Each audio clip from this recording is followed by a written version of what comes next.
السلام علیکم ورحمۃ اللہ وبرکاتہ۔ بسم اللہ الرحمن الرحیم۔ الحمد للہ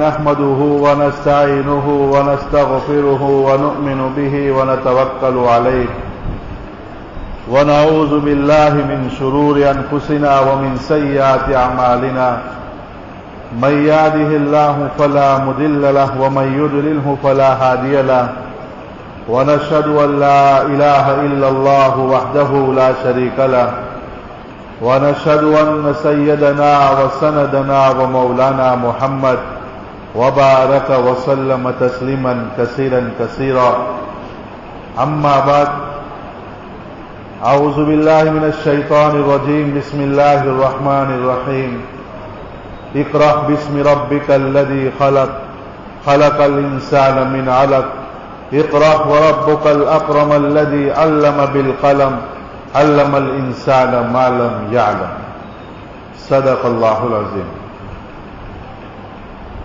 عزیز علماء کرام،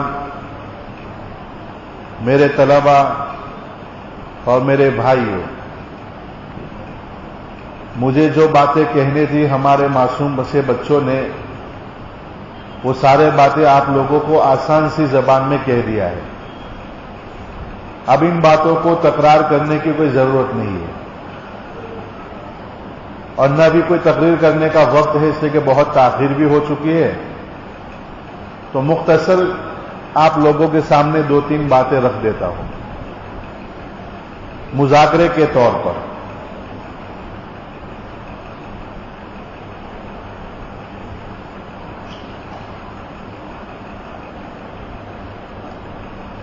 ایک ہمارا جسم ہے، ایک ہماری روح ہے۔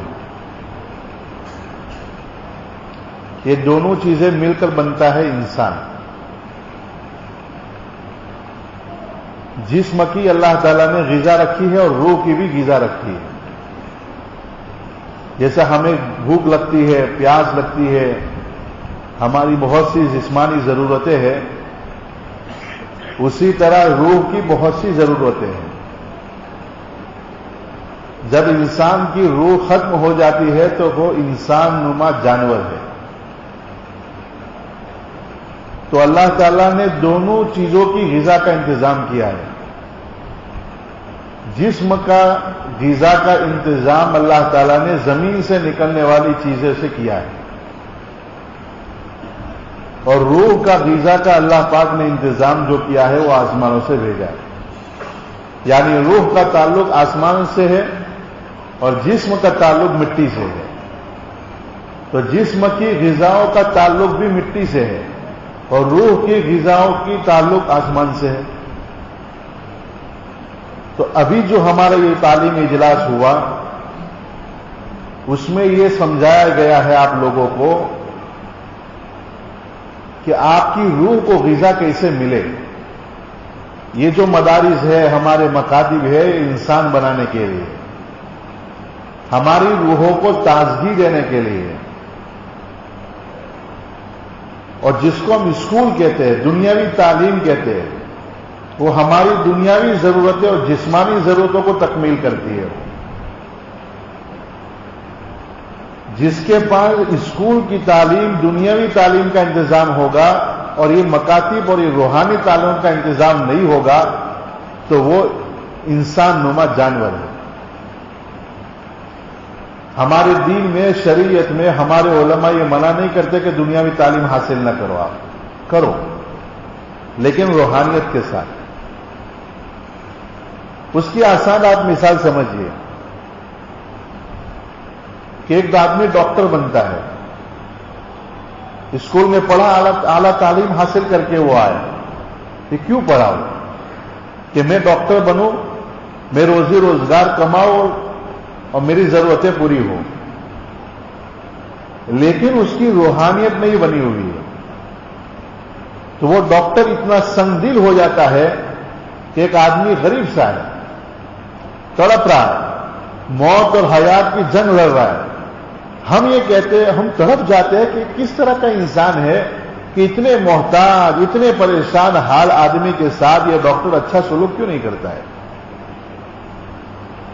یہ اپنی زندگی کو بچانے کی کوشش کرتا ہے اور وہ اپنے پیٹ کو بھرنے کی کوشش کرتا ہے کہ میں کس طرح اس کی مجبوری سے فائدہ اٹھاؤں.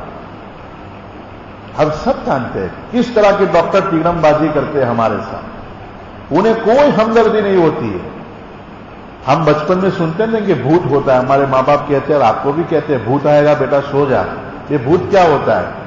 اس کے کئی منہ ہوتے ہیں, کئی ہاتھ ہوتے ہیں.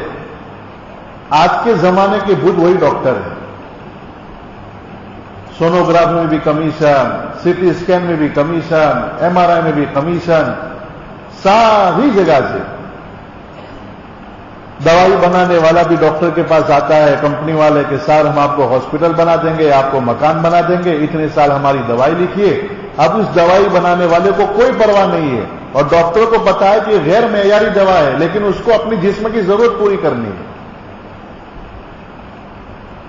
ہم یہ کہتے ہیں کہ اپنے بچوں کو ڈاکٹر بناؤ, لیکن اس تعلیم کے ساتھ جو کسی کے دکھ کو دیکھ کر رو پڑے ہو کہ میں اس اللہ کے بندے کو کیسے بچا لوں, میری جو فیس ہے مجھے جو ملنا ہے تو ملے گا وہ, لیکن انسانیت کے ناطے سے میں اس کی کس طرح خدمت بھی کروں کچھ.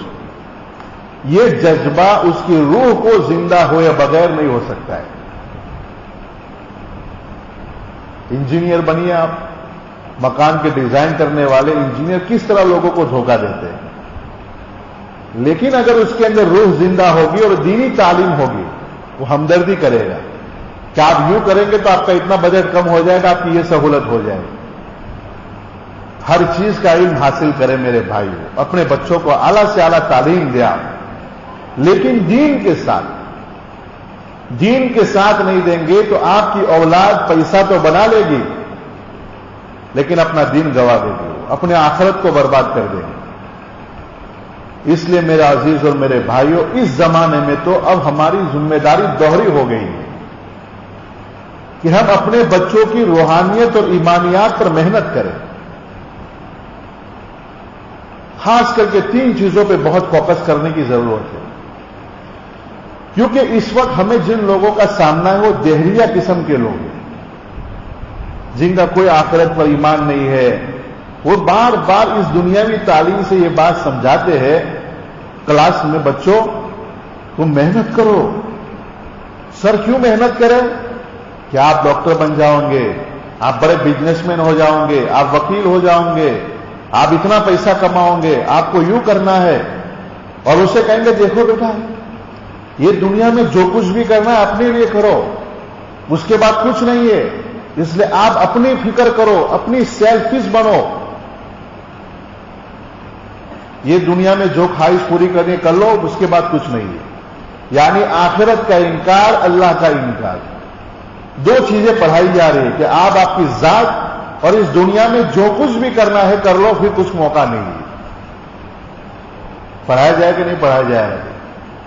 اسکول میں بھی یہ پڑھایا جا رہا ہے, ٹیلی ویژن پر ڈرامے اسی طرح کے بنا کر آپ کو دکھایا جا رہا ہے کہ ایک آدمی وی آئی پی کیسے کون کہلاتا ہے, اس کے سارے ڈرامے دکھائے جاتے ہیں کہ یہ کیسے وی آئی پی, اس کی ہسٹری بھی بتائیں گے. ایک زوردار وہ رول پلے کرے گا, کہا کہ وہ اس مقام پر کیسے پہنچا, وہ سپر اسٹار کیسے بنا, اس کی پوری ہسٹری جھوٹی دکھائیں گے آپ. ایک پہلو اس کا ظاہر ہے, دوسرا پہلو آپ کو نہیں دکھائے گا کہ اندر سے کتنے پریشان ہیں. یہ اس کی مسلسل دعوت دی جا رہی ہے. تو ہمیں اس وقت بہت زیادہ فکر کرنے کی ضرورت ہے کہ ہم اپنی اولاد کو ان دہریت سے اور ارتداد سے کیسے بچائیں. اس لیے کہ ان کے سامنے اب دنیا کا کوئی مذہب نہیں رہا ہے. عیسائیت کو خراب کر چکے ہو, برباد کر دیا عیسائیوں کو, بدھسٹ کو برباد کر دیا ان لوگوں نے, ان کی روح نکال دی. ہندوؤں کو بھی خراب کر چکے. آپ کو شاید پتا ہو کہ نہ ہو, لیٹسٹ ابھی جو سروے ہوا کہ دنیا میں سب سے زیادہ دہریہ قسم کے لوگ کہاں ہیں, ہمارے ملک کا پہلا نمبر آیا. کیوں؟ کیونکہ ہندو مذہب سارا رسومات اور کہاوتوں پر کھڑا ہے. اب ان کو اندر سے ایک چیز کی تلاش ہے, ان کا دل تڑپ رہا ہے. فطرت تو اسلام ہے نا, اس کو سکون چاہیے. اس کو چین چاہیے. اب اس کو مندر میں مورتی میں تو مل نہیں رہا ہے, جائے تو کہا جائے, پھر اسے غصہ آتا ہے. ایک طبقہ تو وہ ہے کہ جس کے پاس دنیاوی لحاظ سے تمام وسائل ہے لیکن سکون نہیں ہے. ایک طبقہ وہ ہے کہ جس کے پاس وسائل تو نہیں ہے, اب اس کے دین وہ کچھ مذہبی ہے کہ آپ فلانی دیوتی کے پاس چلے جاؤں گے, فلانے مندر چلے جاؤں گے, یہ ہوگے تو آپ کا یہ ہو جائے گا, آپ اس طرح یہ کر لیں گے. اب اس کی تمنا پوری نہیں ہوتی تو کہا یہ سب جھوٹ ہے یار. اب مجھے بڑا بننے کے لیے چوری کرنا ہے, کسی کا مرڈر کرنا پڑے, مجھے کچھ بھی کرنا پڑے کر دوں گا. زمین پر فساد مچا کے مجھے اوپر جانا ہے. یہ اس طرح کی دہریہ ہندوؤں کو بھی خراب کر دی. ان دہریوں کے سامنے صرف ایک مذہب کھڑا ہے جو ہے اسلام. اب یہ تمام مذاہب جتنے ہیں, یہودیت, نصرانیت, ہندو, بدھسٹ اور چھوٹے موٹے دو چار اور ہیں, ان سب نے آپس میں ایک جوڑ ہو گئے ہیں اور ان کے ٹاپ لیول کے لوگ ان لوگوں کو انہوں نے بٹھا دیا ہے جو دہریہ قسم کے لوگ ہیں. ان سے صاف کہا گیا کہ دیکھو آپ کی مذہب کی بات اپنے گھر میں کرو, سیاست میں آپ کی مذہب کی بات نہیں چلے گی, بزنس پالیسی میں آپ کی مذہب کی بات نہیں چلے گی, عدالت میں مذہب نہیں چلے گا, آپ کے گھر میں رکھیے. آپ کو مشترکہ مفاد دنیاوی ایک نیو ورلڈ آرڈر کے تحت آپ کو کام کرنا ہے. ایسے لوگوں کو دنیا میں تعینات کر دیا گیا ہے. اب ہم مسلمانوں کے سامنے فیصلہ کن مقابلہ ہونا ہے. اگر بر وقت ہم نے اپنی نسلوں کی اور اپنے آپ کی فکر نہ کی, ہماری ان نسلوں کو ابتدا سے کوئی نہیں بچا سکے گا. ایک طرف ٹیکنالوجی ہے, نت نئے وسائل پیدا ہو رہے ہیں اور اس کی چیزوں کو حاصل کرنے کا شوق پیدا کیا جا رہا ہے. کیسے حاصل کریں گے آپ؟ حرام کھا نہیں سکتے, بینک سے لون لے نہیں سکتے ہیں. اور دیکھیے کس طرح عالم اسلام پوری دنیا میں مذہبی اور مسلمانوں کو گھیرا جا رہا ہے. کون آدمی جو سود کا کاروبار کرے گا بھائی؟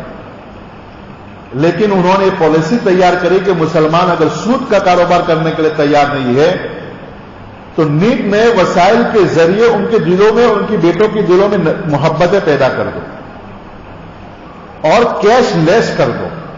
یہ جو ایک پیسے ہیں نا, بہت جلد یہ وقت آنے والا کہ کسی کے پاس کوئی کیش پیسہ نہیں ہوگا. آسٹریلیا میں ہو چکا ہے. یہ چاول کا دانہ ہوتا ہے نا, اتنی ایک چپس ہوتی ہے, آپ کے انگوٹھوں میں فٹ کر دیتے ہو. آپ کہیں پر بھی جائیں, بس میں جائیں, ٹرین میں جائیں, فلائٹ میں جائیے, شاپنگ میں جائیے, بس وہ انگوٹھا کر دیجیے, آپ کے اکاؤنٹ میں سے پیسے نکل جائیں گے. آسٹریلیا میں ہو رہا ہے, اب ہمارے ملک میں سب جگہ ہوگا. ان کا مقصد یہ ہے کہ ایک قطبی نظام آنے والا, ایک بڑا دجال جو آنے والا ہے, اس کے ایک حکومت اور ریاست قائم کرنے والے ہیں. لوگوں کو کنٹرول ہم کیسے کریں گے؟ کیونکہ پیسے چھین لو. آپ ذرا سی مزاحمت کریں گے فوراً آپ کا بینک اکاؤنٹ لاک کر دیں گے. جائیے آپ. یہ ہمارے بعد جو نوٹ بندی ہوا تھا, یہ جو سب تماشے ہوئے تھے, آپ یہ سمجھتے ہو کہ اچانک کر دیا ہے؟ آپ غلط فہمی میں ہیں. یہ اچانک نہیں ہوا ہے, بہت منصوبہ بندی کے ساتھ ہو رہا ہے. اور آنے والے دنوں میں اور کرائسس آئے گا کہ چیخ کے لوگ رہ جائیں گے. آپ کو ہر کام اس بینک کے ذریعے آپ کو کرنا ہوگا. اتنا آپ کو گھیر لیا جائے گا. اس لیے میرے عزیز اور میرے بھائیوں, جس کے دل میں ایمان اور آخرت اور رسالت پر یقین نہیں ہوگا, ان حالات میں جم نہیں پائے گا. ہمیں اپنی اولاد کو شعوری طور پر مسلمان بنانا ہے. ہمارے علماء اور ہم بچے کو پڑھاتے, 5 کلمے اسے یاد تو کرا دیے, ایمان مفصل, ایمان مجمل ہم نے پڑھا دیا, لیکن وہ طوطے کی طرح بول رہا ہے, اسے کچھ پتا نہیں. اب ماں باپ کی بھی ذمہ داری ہے اور علماء کی بھی ذمہ داری ہے کہ اپنے بچوں کو شعوری طور پر اس کو ایمان سمجھائے. لا الہ الا اللہ پہ کیوں نفی کروائی جا رہی ہے؟ کوئی نہیں ہے بیٹا, نہ باپ, نہ حکومت, نہ کاروبار, نہ کارخانہ, کوئی عبادت کے لائق نہیں ہے. جتنے بھی دنیا میں نظر ہے سب بیکار. عبادت کے لائق ایک اللہ ہے. اللہ کا تعارف اس کے سامنے پیش کیا جائے, اس کی طاقت کا تعارف کروایا جائے. اللہ پر کس طرح کا ایمان ہونا چاہیے؟ شعوری طور پر. اللہ کے فرشتوں پر کہ فرشتے کون ہے، وہ کیوں پیدا کیے گئے ہیں، ان کی کیا ذمہ داری ہے، یہ شعور انہیں بیدار کرنا پڑے گا ہمیں۔ اللہ کے رسول صلی اللہ علیہ وسلم، نبیوں پر ایمان ہونا چاہیے، نبی کون ہے، نبی کیوں دنیا میں آئے، ہمیں کیا تعلیم دے کر گئے ہیں، شعور ان کا بیدار کرنا۔ آج ہماری نسل کو کچھ پتہ نہیں کہ ہمارے نبی کریم صلی اللہ علیہ وسلم کے والد گرامی کا نام کیا ہے، ان کی والدہ کا نام کیا تھا، ان کی کتنی بیٹیاں ہیں، باقی اور چیزیں تو بہت بات کی رہ گئی۔ ہم نے ان بچوں کو تعارف نہ کرانے کی وجہ سے آج کی ہماری جو جوان نسل ہے دنیا کی ترقی کو دیکھ رہے، آج امریکہ اور فرانس اور برطانیہ اور روس ترقی کر رہا ہے اور ان کی پالیسی پر دنیا عمل کر رہی ہے، تو ہماری نوجوان نسل کیا سمجھتی ہے کہ ہمارے بھی 52 مسلم ملک ہے، جب اسلام میں کوئی ایسی بات نہیں ہوگی اس لیے تو ہمارا نظام نافذ نہیں کر رہے۔ یہ مولانا لوگ جو ہے خالی خالی تقریریں کرتے رہتے ہیں، اسلام میں اس وقت کے مسائل کو حل کرنے کی صلاحیت نہیں ہے، اس لیے ہمیں ان کا نظام لینا پڑ رہا ہے، عدالت میں ان کا نظام، سیاست میں ان کا نظام، سارا ان کا نظام ہے، تو وہ شعور نہ ہونے کی وجہ سے اسلام سے منحرف ہو رہے ہیں، ان کا ایمان کمزور ہو رہا ہے۔ ہماری ذمہ داری ہے کہ بچوں کو شعور دیں کہ بیٹا اسلام میں اور ہمارے نبی وہ زندگی لے کر آئے ہیں، اور قرآن وہ آئیڈیل ہے ہمارے لیے، وہ منشور ہے کہ جس میں تمام انسانوں کے مسائل کا حل اس میں موجود ہے، چاہے معاشی ہو، تجارت کے مسائل ہو، سماج کے مسائل ہو، معاملات ہو، جوڈیشن کے ہو، سارے مسائل کا حل قرآن نے بیان کیے ہیں۔ اب ہمارے اسلامی ملکوں میں نافذ کیوں نہیں ہے، اس کی بھی وجہ ان کو سمجھانا ضروری ہے۔ اس لیے میرے عزیز اور میرے بھائی، آپ سے بہت معتبانہ گزارش ہے کہ آنے والے اس طوفان کو سمجھے آپ، ہماری ذمہ داری دوہری ہو گئی ہے اب، اس لیے کہ اب عنقریب یہ وہ کرنے والے ہیں کہ دنیا میں، ساری دنیا میں یکساں تعلیمی نظام، 3 اسٹیپ آتے ہیں، بنیاد ہوتی ہے کسی ملک کو چلانے کے لیے، ایک معاشیت، دوسرا تعلیم اور سیاسی نظام۔ ان یہودیوں نے پوری دنیا میں معاشی اعتبار سے پوری دنیا پر قبضہ کر لیا ہے، پتا ہے کہ نہیں؟ IMF اور ورلڈ بینک کے بغیر کون چلے گا؟ بھی ہماری بینکیں چل پائے گی؟ سارے پالیسیاں وہاں سے طے ہوتی ہے، کوئی آدمی ان کی پالیسی کے خلاف کوئی بینک نہیں کر سکتا ہے۔ معاشی اعتبار سے دنیا پر ان کا پورا کنٹرول ہے، وہ جب چاہتے کسی ملک کو راتوں رات غریب بنا دیتے۔ اس وقت جو گریٹر اسرائیل کی لے کر وہ لوگ ان کا وفد گھما اور انہوں نے خود کرائسس پیدا کیا ہے، تو ہمارے اسلامی ملکوں کو یہی کہا گیا کہ بھئی تم ہمیں گریٹر اسرائیل ہم بنانے والے ہیں، آپ ہماری مدد کرو، ہم تمہاری تختے کی، تمہاری بادشاہت کی حفاظت کریں گے اور تمہاری اکانومی ٹھیک کر دیں گے۔ لیکن سونا دیں گے وہ، بس کاغذات کی کرنسی کہہ دیں گے اب تمہارا بھاؤ اتنا بڑھا دو، تمہارا ریال اتنا کر دو۔ یہ سارا تماشا دنیا میں ہو رہا ہے، لوگ اسے تسلیم کر رہے ہیں۔ ابھی جو ان کا یونو کے 70 سال پورے ہوئے، جرمنی میں اخبار میں چھپا کہ 122 ملک دنیا میں ایسے ہیں کہ جنہوں نے ورلڈ بینک اور IMF سے قرضے لیے ہیں، اب اس قرضوں کو واپس کرنے کی ان کے پاس کوئی صلاحیت نہیں۔ بے مقروض آدمی کچھ کر سکتا ہے کہ آپ کسی سے پیسہ لیں گے تو آپ کی مزہ لے کے سیٹ کے سامنے آگ دکھائے؟ پوری دنیا کو انہوں نے جھکڑ لیا ہے۔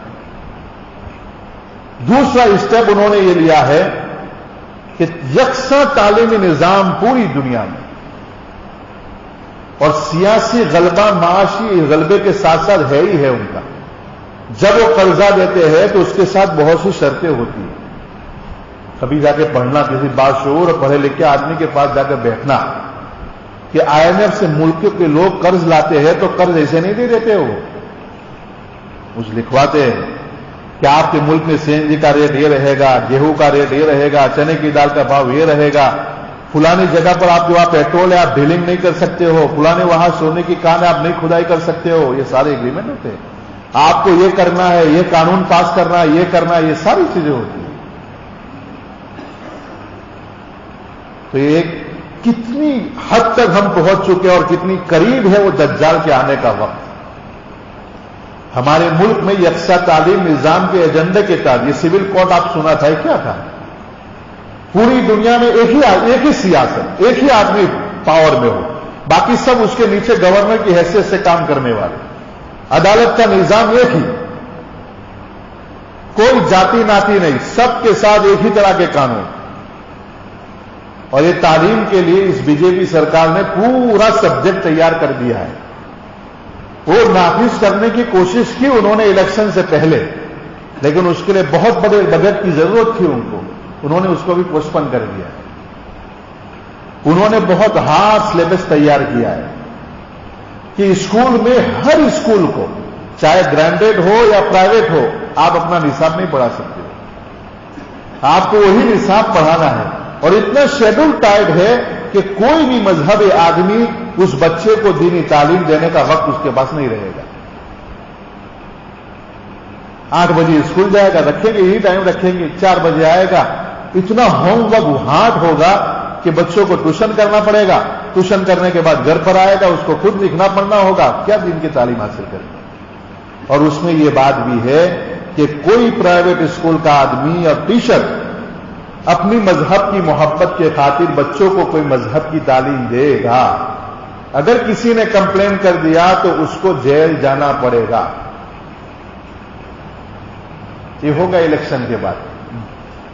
اور ہما نے گالی بھی ہے کہ کوئی بھی سرکار بنے گی یہ تو ان کو کرنا ہی پڑے گا.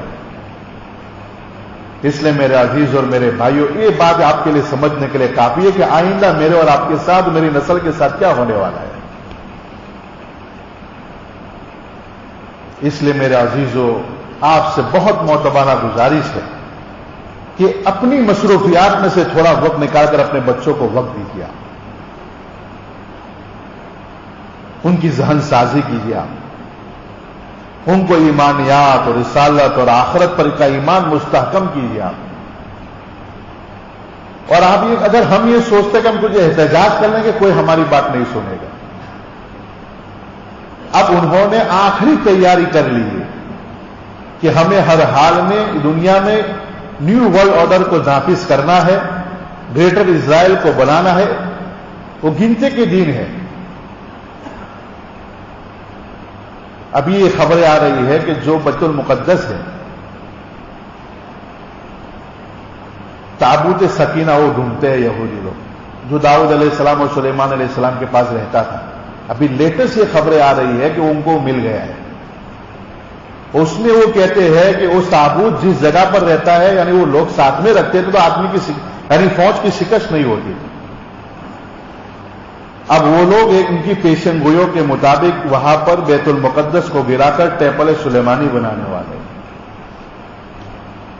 اور ان کی مذہب کی کتاب منہ میں لکھا ہوا ہے کہ جب تم لوگ بیت المقدس کو اپنا کیپٹل بناؤ گے تو دجال آ جائے. انہوں نے اس کا نقشہ بھی بنا دیا، آپ نیٹ پہ جا کے دے سکتے ہو. اور دوسری بات، ابھی لیٹسٹ کرنٹلی انہوں نے بیت المقدس کو ہٹا دیا ہے وہاں ٹیمپل سلیمانی آپ کو گوگل پہ نظر آئے گا. اس کے سکے بھی بنا دیے انہوں نے سونے کے، اس پر اس کا فوٹو ہے. جی وہ ہیکل میں جانے کے لیے وہ سکہ اندر ڈالے گا، اسی کو اندر جانے کی اجازت ہوگی. ایک زبردست میرے اور آپ پر ایک بحران آنے والا ہے. تمام منصوبہ بندی انہوں نے مکمل کر لی ہے اور میں اور آپ سو رہے ہیں. اے میرے بھائی، میرے اور آپ کے باروں میں انہوں نے وہ فیصلہ کر دیا ہے کہ تمہیں ہمارے ساتھ دینا ہوگا، لیکن تم اسلام پر اور دین پر تمہارا چلنا ہم مشکل کر دیں گے. بش نے بھی اور ٹامی بلیئر کہتا تھا، اور بش نے بھی کہا تھا کہ جو بھی اسلام اور شریعت کی بات کرے گا، کوئی بھی ملک کا پرائم منسٹر ان کے ملکوں میں لانے کی کوشش کرے گا تو ہم اس کو عراق اور افغانستان بنا دیں گے. جن ملکوں میں مسلمان اقلیت میں وہ اپنی مذہب پر چلنے کے لیے اصرار کریں گے، جیسے ہمارے ملک میں ہم احتجاج کرتے تھے کہ بھائی طلاق ہم اپنی شریعت کے مطابق دیں گے، یہ قانون لا رہے کہ جن ملکوں میں مسلمان رولنگ میں نہیں ہے ہم ایسے قانون لائیں گے کہ ان کا سانس لینا مشکل ہو جائے گا. آپ بلک کے رہ جائیں گے.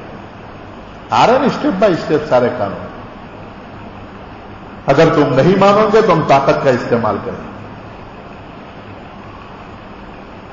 اے میرے عزیز اور میرے بھائیو، سب سے پہلے ہم اپنے اللہ کو راضی کریں.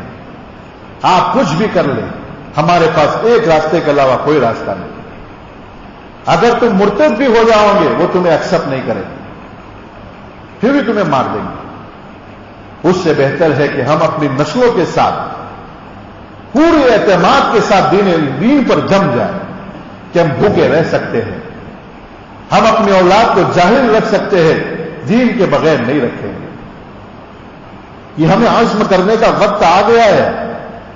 اب یہ نہ سمجھے کہ وقت بہت دور ہے. کہتے ہیں کہ ہم لوگ 1800 سال سے انتظار کر رہے. یہودی ان کا ایک بڑا فلسفر ہے, وہ خود کہہ رہا تھا کہ ہماری مذہبی کتابوں میں یہ بات لکھی ہوئی ہے کہ ہمارے اسرائیل میں اور فلسطین میں انجیر کے درخت نہیں ہوتے. 1800 سال سے نہیں ہوا ہے کہ جب تمہارے ملک میں انجیر کے پھل آنے لگیں گے تو تمہارا بادشاہ, تمہارا مسیحا تمہارے دروازوں پر کھڑا ہوگا. وہاں سے خبریں آ رہی ہے کہ بہت بڑی تعداد میں فلسطین اور اسرائیل میں انجیر کے درخت اگ گئے اور پھل دے رہے ہیں.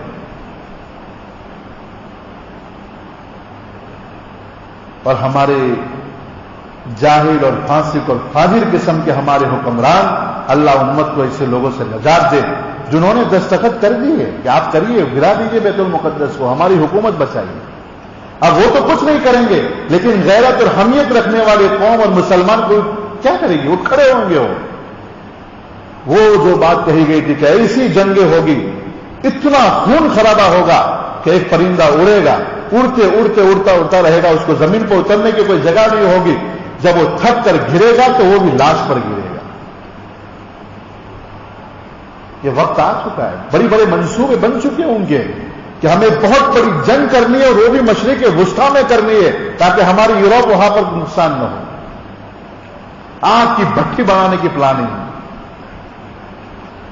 اس لیے میرے عزیز اور میرے بھائیوں, ساری چیزیں کیا آپ سے کہے, لیکن اشارہ عقل مندوں کے لیے کافی ہے. تمام دنیا کے حکمران ان کے ساتھ دے رہے, قرضوں کے نام پر ان کو غلام بنا دیا گیا, ان کی پالیسی کی مدد کرنا ہے. آپ بھی جانتے ہیں کہ ہمارے ملک کے اور اسرائیل کے کتنے گہرے تعلقات ہیں, اور قرآن بھی اس کی گواہی دے رہا ہے کہ یہود اور ہندو ایک ساتھ رہے گے. یہ پورا ہو رہا ہے. کتنی محبتیں, کتنی یاریاں, کتنی دوستیاں, کس طرح بڑے بڑے لوگوں کو وہاں پر بھیجا جا رہا ہے, ٹریننگ لے کے آ رہے کہ مسلمانوں کو کیسے کنٹرول کیا جائے, کیسے دیوار سے لگایا جائے. آپ کو تعجب ہوگا میرے بھائی کہ ہم اللہ کی ذات پر یقین کیے بغیر ہم کہاں چل پڑے تھے. ہم سے کتنی بڑی بڑی غلطیاں ہوئی. کوئی قوم دوسروں کے اعتماد پر کامیاب نہیں ہو سکتی ہے. ہمیں خود اپنے اندر ایسی صلاحیت اور استعداد پیدا کرنے کی ضرورت تھی کہ ہم کچھ رولنگ کر سکیں. نہرو کے زمانے میں ایک وفد اسپین بھیجا گیا تھا. اس کے زمانے میں جس سے ہم عشق کرتے ہیں, جس پارٹیوں سے, کہ آپ اسپین جائیے, اسپین میں ریسرچ کیجیے کہ وہاں پر 850 سال سے مسلمانوں نے وہاں پر حکومت کی تھی, اور یہاں پر بھی مسلمانوں نے یہاں پر اتنے سال حکومت کی ہے. وہاں عیسائیوں نے کیا ایسی چیزیں کی کہ مسلمانوں کو دیوار سے لگایا اور ان کے ملکوں سے بھی بے دخل کر دیا. وہ چیز سمجھ کے آؤ. 70 سال پہلے, اب تو کیا کچھ ہو گیا آپ کو پتا بھی ہے کہ نہیں, لیکن پڑھیں گے نہیں, آنکھیں کھلی رکھیں گے نہیں, بس گیم کھیلیں گے اور آپس میں خوب لڑیں گے. اے میرے بھائی, اب وقت نہیں ہے. تو کہاں ایک دوسروں کے پیچھے پڑا ہوا ہے. تیرے بارے میں ایوانوں میں کیا فیصلے ہو رہے, تیری نسلوں کے بارے میں وہ پارلیمنٹوں میں کیا فیصلے کر رہے, اور تم یہ سب حرکتیں کر رہے ہو. ایک دوسروں کے خلاف حسد, بغض, مسجدوں میں لڑائی, ایک دوسروں پر بہتان. یہ کوئی ایک کردار ہے آپ کا؟ کیا ہو گیا ہمیں میرے بھائی؟ ہم کیوں ہوش میں نہیں آ رہے؟ کون سے حالات کا ایسا انتظار کر رہے کہ وہ آئیں گے تب ہم اللہ کی طرف جائیں گے؟ میرا عزیز اور میرے بھائیو, اللہ کو راضی کرے اپنے اعمال کے ذریعے, یا آنے والے ماہ مبارک کی قدر کرے اور ہمارے ان مدارس کی بھی قدر کرے. آج اس کو غنیمت جائے. کہیں ایسا نہ ہو کہ ہماری غفلتوں کی وجہ سے اللہ تعالیٰ کہیں ہمارے لیے عذاب کا فیصلہ نہ کر دیا ہو. پھر ہم چاہیں گے تو مدرسہ نہیں کھول سکیں گے. ایسے بھی ہمیں تو وہ کہتا ہے کہ مدرسوں میں دہشت گردی پڑھائی جاتی ہے. یہ دہشت گردی کے اڈے ہیں. ابھی سری لنکا میں جو حالات ہوئے, سانپ کیا آ گیا, ہمارے ملک سے وفد گیا تھا، انہوں نے سود مشورہ دیا. یوروپ سے آنے والے وفد نے کہا کہ آپ کے ملک میں جو دہشت گردی ہو رہی ہے، ان مدرسوں سے غفلت مت برتنا، یہ وہاں دہشت گردی ہوتی ہے. مسلمان ملکوں میں سارا نصاب تعلیم بدل کر رکھ دیا ہے، دین کے نام کی کوئی چیز ہی نہیں رہی. اب میری اور آپ کی باری. مشرق کے وسطی میں جتنے بھی اسلامی ملک جا کے کوئی دینا ہوں گے بچوں کی تعلیم کی کتابیں، دین کے نام کی کوئی چیز نہیں. اور ایسی فضول بحثیں اندر لکھی گئی. اب میں نے خود دیکھے وہ کتابیں. میرے ایک دوست ہے پٹنہ کے رہنے والے، وہاں جدہ میں رہتے ہیں، ان کے بچے کی کتاب کیسی فضولیات دیا کہ محمد صلی اللہ علیہ وسلم کے ابا مسلمان تھے کہ کافر تھے.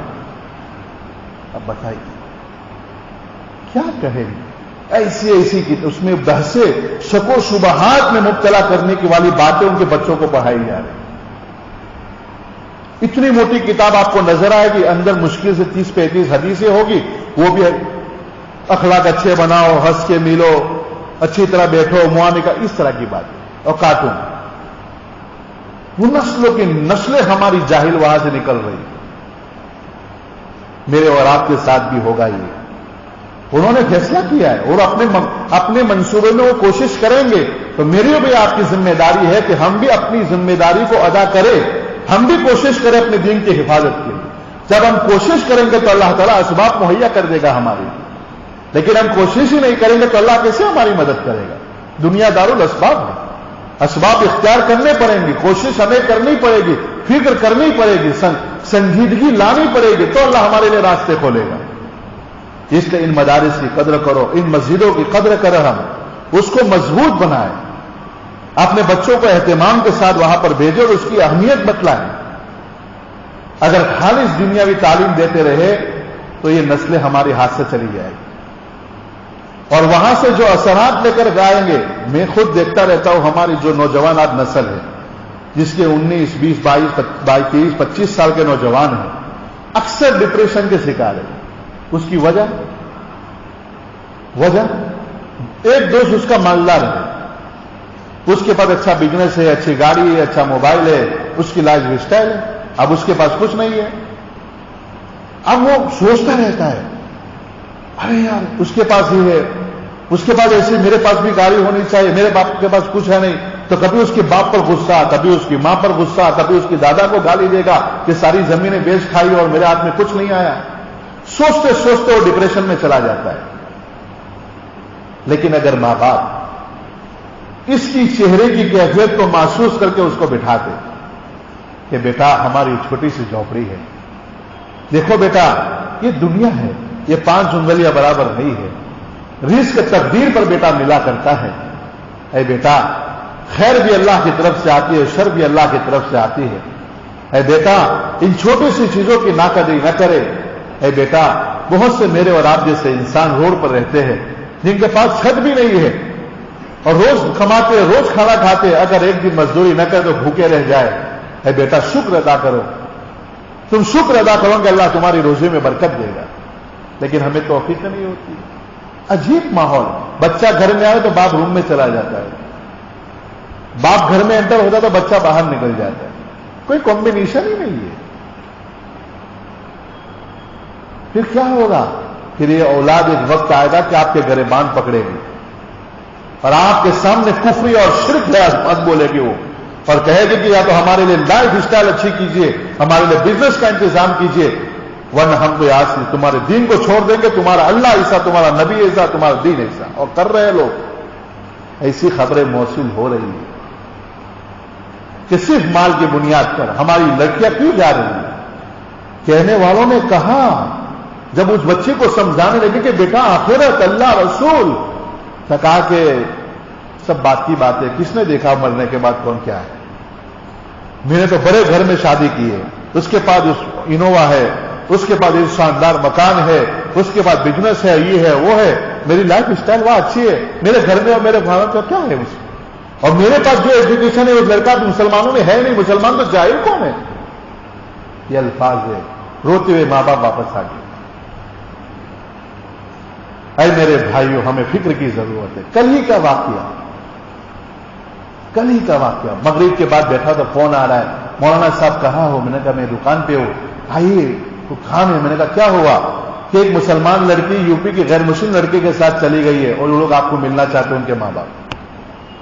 کل ہی کی بات, کیا کریں گے؟ میں نے کہا کیا کیسے ہوا کہ رات کو 1 بجے چلی گئی؟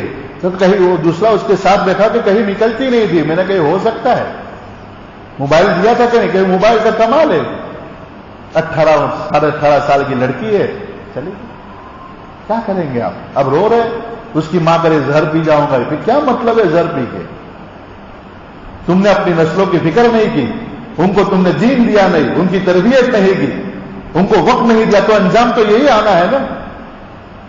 باپ کو پیسے کمانے سے فرصت نہیں ہے, گھر پہ آتا ہے تو موبائل میں ٹائم پاس کر رہا ہے. کچھ پتا نہیں کہ میرا بیٹا کیا پڑھ رہا ہے, کیا کر رہا ہے, کیا حرکتیں کر رہا ہے, کون دوست ہے, اس کی بیٹھک کہاں ہے, کیا کر رہا ہے, کچھ پتا نہیں. یہ ماں باپ کا قصور ہے. جس طرح میرے بارے میں آپ کو اللہ تعالیٰ سوال کرے گا, آپ کی نسلوں کے بارے میں بھی اللہ تعالیٰ سوال کرے گا کہ آپ نے اپنی اولاد کی کیا تربیت کی تھی, کیا تعلیم دی تھی. اس لیے میرے عزیزوں, بہت سیریس کے ساتھ آپ سے درخواست ہے کہ اپنے بچوں کو وقت دیجیے, ان کی بہترین تربیت کیجیے اور ان کو سمجھائیے اور ذہن سازی کیجیے, ورنہ ہماری اولاد ارتداد کا شکار ہو جائے. کہ آپ کی ذمہ داری ہے, جتنی حساسیت کے ساتھ اس بات کو آپ لیں گے, انشاءاللہ العزیز آپ کے بچوں کے لیے دین پر جمنا آسان ہو جائے گا اور اللہ تعالی ہمارے لیے بھی خیر کے فیصلے کرے گا. اور اس وقت جو بھی عالم اسلام میں حالات بن رہے, آپ لوگ بھی اپنی دعاؤں میں خاص کر کے اللہ سے کہے کہ اللہ تو اپنے غضب کو ٹھنڈا فرما اور امت پر رحم کا معاملہ فرما. خوب دعاؤں کا اہتمام کرے اور آنے والے دنوں میں جو بھی حالات مرتب ہو, خاص کر کے میرے نوجوان ساتھیوں سے بھی درخواست ہے کہ ہمیں کوئی اشتعال بازی نہیں کرنی. جو بھی رزلٹ آنا ہو تو اللہ کے ہاتھ میں ہے. ہم جیسے اعمال کریں گے اللہ اس سے فیصلے کرے گا, وہ ظالم نہیں ہے. ہم خود بھی اپنے گریبان میں جھانکیں کہ ہم کیا ہیں, ہمیں موقع ملے تو ہم کیا کریں. اس لیے جس طرح ہم اپنی اعمال کی اصلاح کریں گے اللہ ایسا فیصلہ کریں گے. ایسے لوگوں کو ہم پر لے آئیں گے. صرف ایک ہی راستہ کہ ہم اللہ کو بنائے کہ اللہ ہمارے ملک کے لیے اور تیرے کنبے کے لیے خیر پر آخرت کا فیصلہ فرما, جو اس ملک کی سرحدوں کی بھی حفاظت کرے, اس ملک میں امن و امان کو قائم رکھے, ہر غریب اور محتاجوں کی مدد کرنے والے لوگ ہوں, ایسے لوگوں کو لے آئے. کوئی بھی آدمی اپنے واٹس ایپ کے ذریعے, فیس بک کے ذریعے, ٹویٹر کے ذریعے کوئی غلط کمنٹ نہ کرے. آپ کو اشتعال میں لایا جائے گا. وہ یہ چاہتے ہیں کہ ہندوستانی مسلمانوں کا صبر ٹوٹے. ہمارے کتنے نوجوانوں کو جیلوں میں ٹھوس دیتے ہیں, کتنے علماء کو گرفتار کرتے ہیں, بوڑھوں کو گرفتار کر دیتے ہیں, ٹرینوں میں مار رہے, بسوں میں مار رہے. یہ باطل کا ہمیشہ سے انداز رہا ہے کہ مسلمان کھل کر سامنے آئے تاکہ ہم بھرپور طاقت کا استعمال کریں. ہمیں وہ موقع نہیں دے رہا ہے. یہ کام مکے میں بھی ہوتا تھا. غور کیجئے, سیرت پر غور کیجئے کہ باطل ہمیشہ ایک ہی طرح کے اسٹائل اختیار کریں گے. حضرت بلال کو مارتے تھے, سہیب رومی کو مارتے تھے, سمیہ کو مارتے تھے, یاسر کو مارتے تھے. کہ کیوں ابو بکر کو اور عمر کو نہیں مارتے تھے اتنا؟ یہ اس لیے ان کو مارتے تھے کہ تاکہ ان کو بچانے کے لیے محمد صلی اللہ علیہ وسلم آگے آئے, پھر ہم مکہ کی سماج کے لوگوں کو یہ کہے کہ دیکھو محمد ہماری راہ میں رکاوٹ آئے, ہم تو اس کو کچھ کرتے نہیں تھے اس لیے ہم اس کو مارے. یہ ہمارے غریب قسم کے, مزدور قسم کے لوگوں کو مارتے تاکہ مسلمانوں کا کریم ٹاپ کا کلاس کے لوگ وہ باہر آئے اور ہمیں ان کے خلاف بھرپور طاقت کا استعمال کرنے کا موقع مل جائے. لیکن نبی کریم صلی اللہ علیہ وسلم نے اس وقت کیا عمل کیا؟ اے آل یاسر صبر کرو اللہ تمہیں جنت دے گا. اے بلال اور خباب, اے سہیب صبر کرو اللہ تمہیں جنت دے گا. یہ تکلیفیں چلی جائے گی, اللہ اپنے دین کو غالب کر کے رہے گا. تو ہم پر جو بھی تکلیفیں آ رہی, جو بھی مصیبتیں آئے, اس کو صبر جمیل کے ساتھ اس کو برداشت کرنا ہے, اپنے دین کو مضبوطی کے ساتھ پکڑنے کے ساتھ. کبھی بھی دل میں گمان نہیں مت لانا کہ کیا ہو رہا ہمارے دین کو ادھر ادھر ہوگا. دین ہمارا ہی حق ہے, یہ تو ہم آزمائش سے گزارے جا رہے ہیں. منافقین کو اللہ تعالیٰ چھانٹ دے گا اور خالص ایمان والے ہوں گے جو بچیں گے, اللہ تعالیٰ انسانیت کو انہی لوگوں سے ذریعے نجات دے گا. اور ظلم کبھی زیادہ چلتا نہیں ہے میرے بھائی. جب کسی قوم کی اور کسی حکومت کا زوال قریب ہوتا ہے, اللہ تعالیٰ ان لوگوں کو ظلم کرنے کی توفیق دیتا ہے کہ ظلم کرو. جب وہ ظلم کرتے ہیں تو پھر اللہ کی قدرت حرکت میں آتی ہے اور اس کے اقدام اللہ تعالیٰ پھر کرتا ہے. کر رہا ہے کہ نہیں بھائی؟ یہ جتنے بھی ظلم کیا ہے, جتنے بھی ہمارے خون بہایا ہے, چاہے عراق ہو, شام ہو, لیبیا ہو, جہاں بھی کہیں بھی ہو، یہ خون کو رائے گا جانے والا نہیں ہے، وہ رنگ لے آئے گا۔ جب اسلام کے درخت میں خزاں آتی ہے، اس کے پتوں میں سوکھ جاتے ہیں، اللہ تعالیٰ عظیم خون ان کی جڑوں میں ڈالتا ہے تاکہ وہ تر و تازہ ہو جائے۔ اللہ تعالیٰ اس درخت کو تر و تازہ کر رہے، ان قریب انشاءاللہ العزیز ایک مختصر سے اہل ایمان کے ذریعے اللہ تعالیٰ اپنے دین کو دنیا میں غالب کرے گا اور اس سارا باطل کے نظام کو اللہ تعالیٰ توڑ دے گا۔ تو ہم جتنے قرب قیامت سے قریب جائیں گے، دجال کے قریب ظہور ہونے کا قریب وقت آئے گا، اتنی ہی زیادہ روحانیت کی مضبوط ہمیں ضرورت پڑے گی۔ اس لیے اہتمام کے ساتھ ذکر کرے، اپنے قلوب کو منور کرے، اللہ والوں کی صحبت میں جائے اور کثرت سے قرآن کریم کی تلاوت کرے تاکہ ہماری روح کو طاقت ملے، تاکہ ان آنے والے حالات میں ہم جم سکیں۔ کریں گے انشاءاللہ۔ اللہ تعالیٰ مجھے اور آپ کو اور سب کو اس کی توفیق عطا فرمائے، اور میرے بارے میں اور پوری امت کے بارے میں بھی اللہ تعالیٰ خیر پر عافیت کا فیصلہ فرمائے۔ ہمارے ان پڑھانے والے علماء کو بھی اللہ تعالیٰ قبول فرمائے، جو لوگوں نے اس میں تعاون کیا اللہ تعالیٰ ان کو بھی قبول فرمائے، پڑھنے والے بچوں کو بھی اللہ قبول فرمائے، ان کے مستقبل کو روشن فرمائے۔ ایسی اللہ تعالیٰ سے دعا کرتے ہیں، آمین یا رب العالمین۔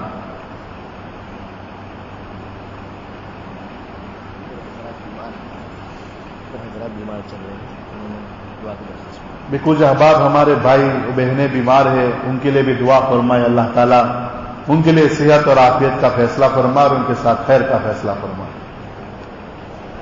سبحانک اللہم و بحمدک و تبارک اسمک و تعالی جدک و لا الہ غیرک، لا الہ الا اللہ محمد الرسول اللہ صلی اللہ تعالی علیہ وسلم۔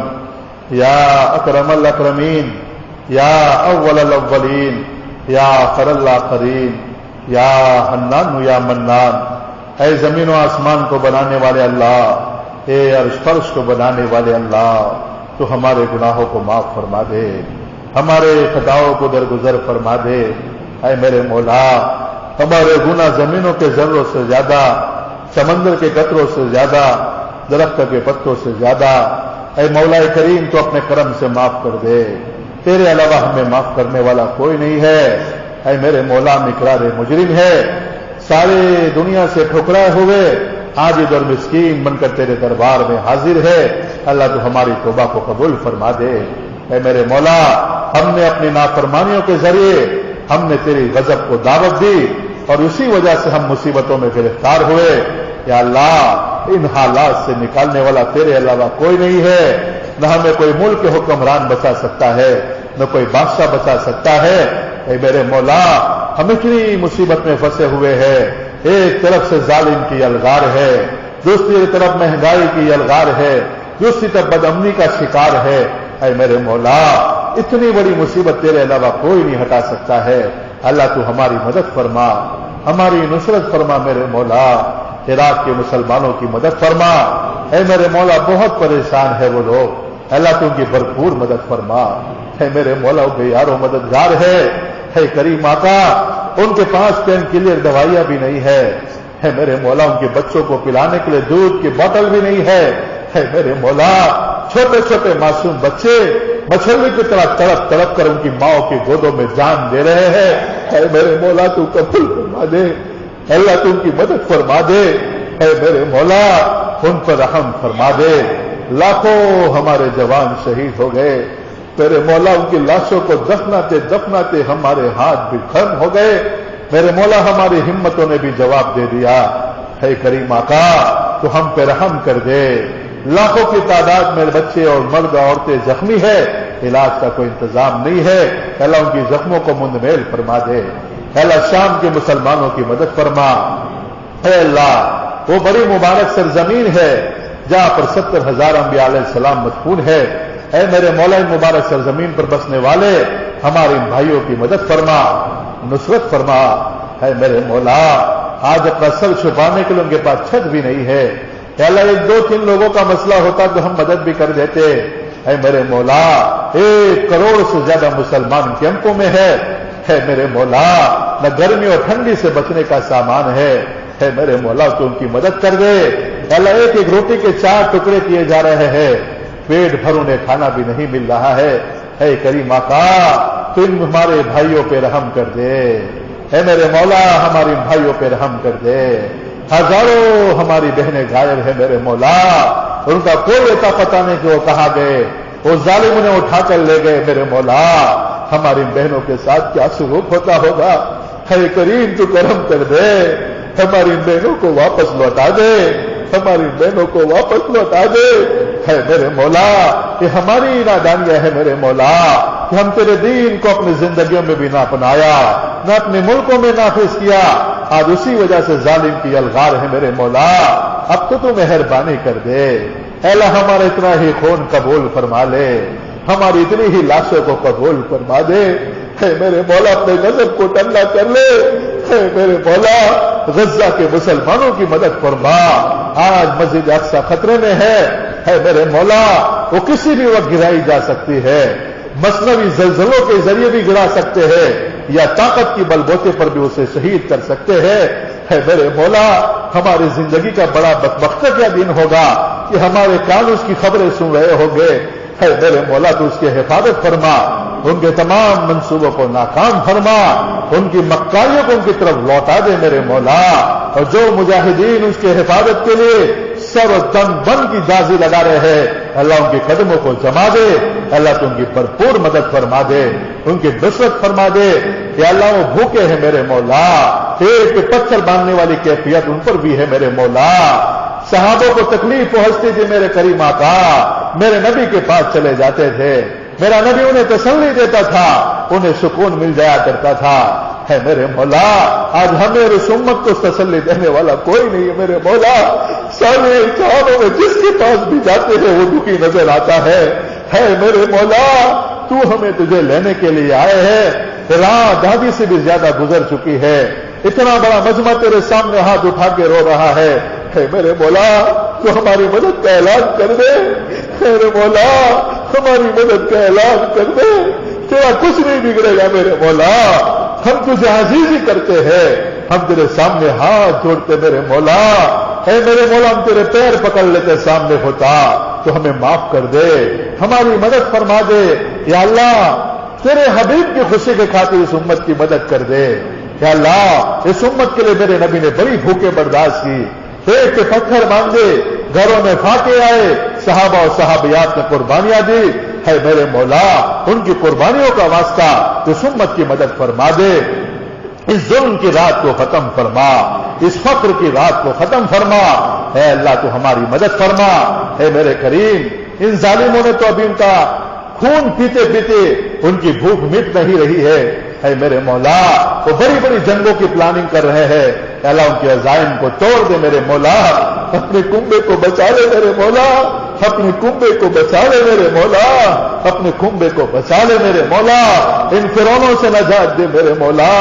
اے اللہ وہ تجھے گھلکار رہے ہیں, کہتے کہ مسلمانوں کہاں ہے تمہارا اللہ, لے آؤ ہمارے مقابلے پر. ہے میرے مولا اب تو تیری غیرت کو للکارا جا رہا ہے. اللہ تو اپنی غیور انہیں دکھا دے, اللہ تو اپنی غیرت انہیں دکھا دے. اے قہار تو اس نے اپنی قہاری دکھا دے, اے جباروں کو اپنی جباری دکھا دے میرے مولا. اے اللہ اب تو ہمارا بیت اللہ مدینہ کو بھی انہوں نے گھیر لیا ہے, پورے جزیرۃ العرب کو گھیر لیا ہے میرے مولا. مکہ مدینے کے حالات کو خراب کرنے کی کوشش کی جا رہی ہے. اے اللہ تو پوری پوری حفاظت فرما. اے میرے مولا ہماری جانوں سے زیادہ عزیز ہے بیت اللہ مدینہ. اے اللہ تو اس کی پوری پوری حفاظت فرما.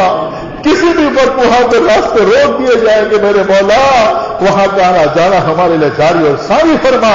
اے اللہ تو اپنی اے اللہ ان کو اپنی جباری دکھا دے. اے اللہ تو ہمارے جزیرۃ العرب کی پوری پوری حفاظت فرما, حرم شریفین کی حفاظت فرما. اے اللہ ہم تو کمزور محتاج ہے میرے مولا, چوٹی سے بھی زیادہ کمزور ہے. نہ ہمارے پاس طاقت ہے, نہ ہمارے پاس ہمت ہے, نہ ہمارے پاس قوت ہے. اے اللہ بے بس ہے, بے سہارا ہے, تیرا علاوہ ہمارا کوئی سہارا نہیں ہے. آخری سہارا تو ہی ہے میرے مولا. تو ہماری مدد کر دے, ہماری تمام علاقوں کی مدد فرما, اس کے حفاظت فرما, ہمارے ملک کی بھی حفاظت فرما. یا ایک ایک بچہ میرے مولا خوف زدہ ہے, کیا مرد کیا عورتیں بچے سب خوف زدہ ہے. اے اللہ ہمارے دلوں سے ان ظالموں کو خوف نکال دے. وہ سوچے کہ پتہ نہیں کیا فیصلہ ہوگا اور کیا آئے گا. اے اللہ تیرے سامنے سب مکڑی کے جالے ہیں, اللہ ان سب جالوں کو توڑ دے. اللہ ان ساری مکاریوں کو توڑ کے رکھ دے میرے مولا، ان کے آپس میں انتشار ڈال دے، اللہ ابو جہل کو ابو لہب سے ٹکرا دے، اللہ ابو جہل کو ابو لہب سے ٹکرا دے، اللہ ہماری نجات عطا فرما، ان کے آپس میں انتشار پیدا کر دے، انہیں کے لوگوں کو ان پر مسلط کر دے اور ہماری گردنوں کو آزاد فرما۔ کہ اللہ ہمیں دھمکاتے ہیں میرے مولا، یہ زمین بھی تیری ہے میرے مولا، یہ آسمان بھی تیرا ہے، ہمیں کہتے ہیں کہ قبرستان ہے یا تو پاکستان ہے میرے مولا، ہم نے ان کا کیا بگاڑا ہے؟ اللہ ہم نے نہ ان کے مکانوں کو لوٹا، نہ ہم نے ان کے دکانوں کو لوٹا، قصور ہمارا میرے مولا یہ ہے کہ ہم تیرے ماننے والے ہیں، تیرا نبی کا نام لیتے میرے مولا، اس کے خاطر تو ہماری مدد کر دے میرے مولا، ہم تیرے نام پہ ستائے جاتے ہیں، اللہ وہ ہم سے زیادہ مالدار ہے، ہم نے کوئی حکومت کا دعویٰ نہیں کیا میرے مولا، ہمارا دعویٰ آج بھی ہے کہ ہم ایک اللہ کی عبادت کرتے ہیں، محمد رسول اللہ علیہ وسلم ہمارے نبی ہے، قرآن ہمارا آئیڈیل ہے، اللہ یہی ہمارا قصور ہے، اس لیے ہمارے جوانوں کو ٹرینوں میں مارا جا رہا ہے، بسوں میں مارا جا رہا ہے، جیلوں میں کیسا جا رہا ہے میرے مولا رحم کر دے، اللہ اتنے ہی خون بس کر دے میرے مولا، اب مزید اس امت کا خون نہ بہے، مہربانی فرما دے میرے مولا، مہربانی فرما دے میرے مولا، ہماری محتاجگی کا واسطہ، ہماری ذلت کا واسطہ، تیری عزت کا واسطہ، تیری قدرت کا واسطہ میرے مولا، تو ہم پر رحم فرما دے،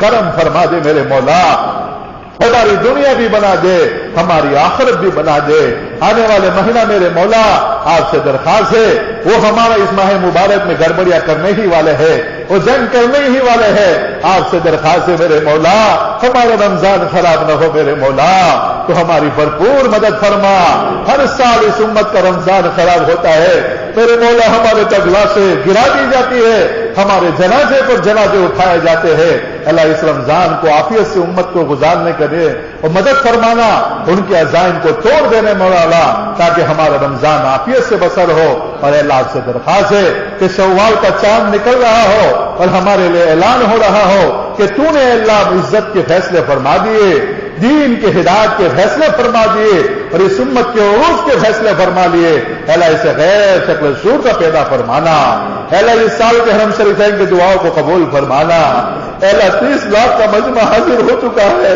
اللہ ہزاروں قطار تیرے سامنے رو رہا ہے میرے مولا، ان کی آہو بکا کو سن لینا، اللہ ان کی آہو بکا کو سن لینا، اور اپنے اللہ مدد ہم پر اتار دے، اپنا فضل ہم پر اتار دے میرے مولا، اللہ دل چاہتا ہے پوری رات تیرے سامنے مانگتے چلے جائے، لیکن میرے مولا یہ چند دکھ تھا تیرے سامنے رکھا، گھلا نہیں ہے میرے مولا، ہم تیرے سامنے اپنا دکھ سنا رہے ہیں، تو ہمارا 70 ماؤں سے زیادہ محبت کرنے والا ہے میرے مولا، تو علیم اور خبیر ہے، ہمارے ہاتھ سے واقف ہے، لیکن تو نے اپنے کلام میں کہا ہے اے میرے بندے تم میرے سامنے کہو تو صحیح، میرے سامنے مانگو تو صحیح، اپنے پرابلمز لاؤ تو صحیح، اللہ اس لیے ہم تیرے سامنے لائے ہیں، شکوہ کچھ نہیں میرے مولا، تو عادل ہے، تو کریم ہے میرے مولا، تو رحیم ہے، ظالم ہم ہے میرے مولا، ہم اپنے ظلموں کا اقرار کرتے ہیں، تو ہمیں معاف کر دے، ہماری دنیا بھی بنا دے، ہماری آخرت بھی بنا دے، یا اللہ اچانک کی موت سے حفاظت فرما،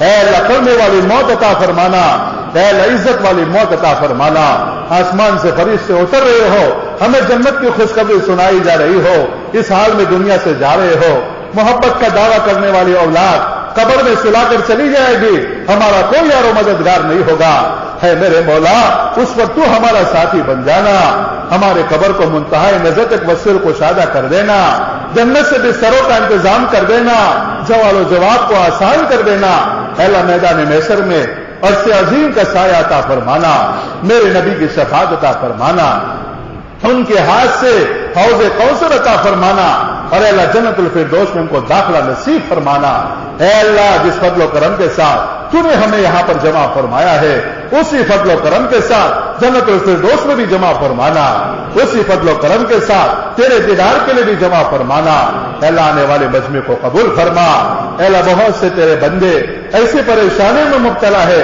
جو کسی کے سامنے کہہ بھی نہیں سکتے ہیں، سہ بھی نہیں سکتے ہیں، اے اللہ ان کے اس دلی پریشانیوں کو بھی دور فرما دے، اے اللہ ان کی اجتماعی انفرادی پریشانیوں کو دور فرما، اے اللہ مہنگائی نے ہماری کمر توڑ کے رکھ دی ہے، اے اللہ اس قارون نے تو بنی اسرائیل کو لوٹا تھا، ہمارے قارون نے پورا ملک لوٹ لیا میرے مولا، پورا جگ لوٹ لیا میرے مولا، آج غریب بلک پڑا ہے، بھوک سے ہے میرے مولا، ان کے گھروں پر پھاٹے پڑے ہوئے ہیں، اللہ برکتوں کا ظہور فرما، برکتوں کا ظہور فرما، ہمارے بھائیوں کے کاروباروں میں برکت نصیب فرما، اللہ لوگ مقروض ہو گئے ہیں، ان کے قرضوں کی ادا کی شکل صورت پیدا فرما، جن کے ماں باپ بیمار ان کو صحت عطا فرما، جن کے بچے بیمار ان کو صحت عطا فرما، جن کی بچیاں بیمار ان کو صحت عطا فرما، جو جس حال کی پریشانی میں ہے اے اللہ ان سب کی پریشانیوں کو دور فرما، اور ہم سب کی طرف سے ہمارے آقا جناب محمد رسول اللہ صلی اللہ تعالی علیہ وسلم کو صلاۃ والسلام پیش کر دینا، زمینوں کے ذروں کے عدد کے مطابق، سمندر کے قطروں کے عدد کے مطابق، ان پر، ان کے آل اولاد پر، ان کے ازواج مطہرات پر، اور صحابہ و صحابیات پر، اور ان کے طریقوں پر ہم سب کو جینا اور مرنا نصیب فرمانا، آمین یا رب العالمین۔ سبحان ربک رب العزت عما یصفون وسلام علی المرسلین والحمد للہ رب العالمین۔